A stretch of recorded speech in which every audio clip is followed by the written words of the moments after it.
see them working behind the setter a little bit more, working in some slides.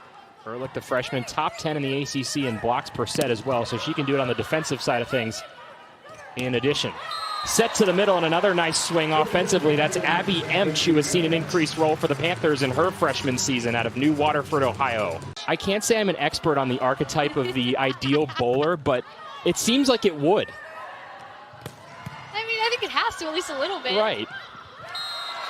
It helps in pretty much every other sport. Why not this one as well?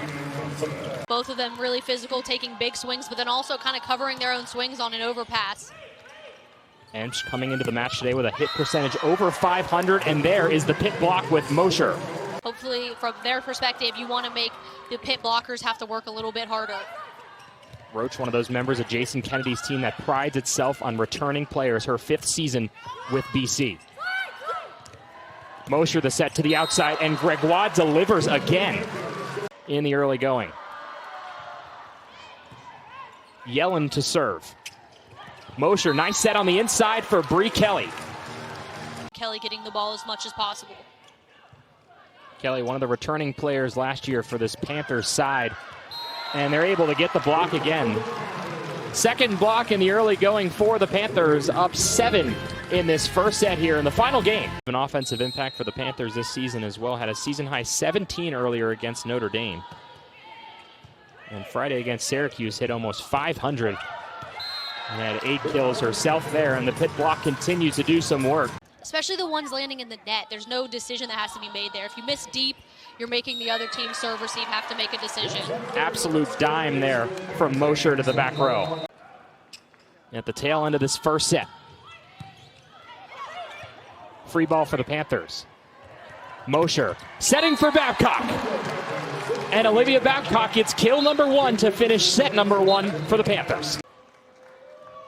And I tell you what, on the Boston College side of things, you got to be happy with their fight in the end of that first set there. I mean, they were buried for a little bit. Kind of got a run back at the service line with Rock there for a minute. And, you know, we're able to compete with this Pitt team for sure. What a dig on the back.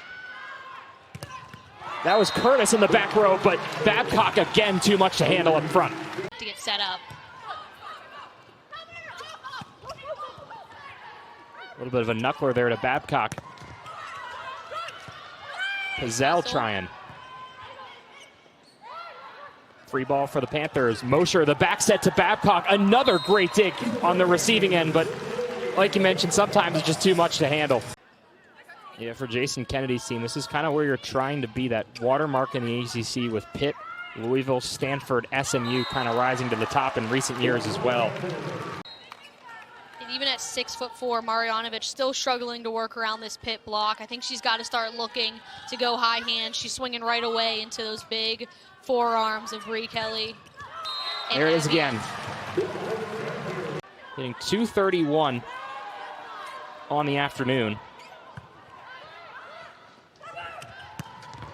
Mosher, another strong swing from Pizzell, who is a game-high 13 attempts now. 5 kills for her for the Panthers.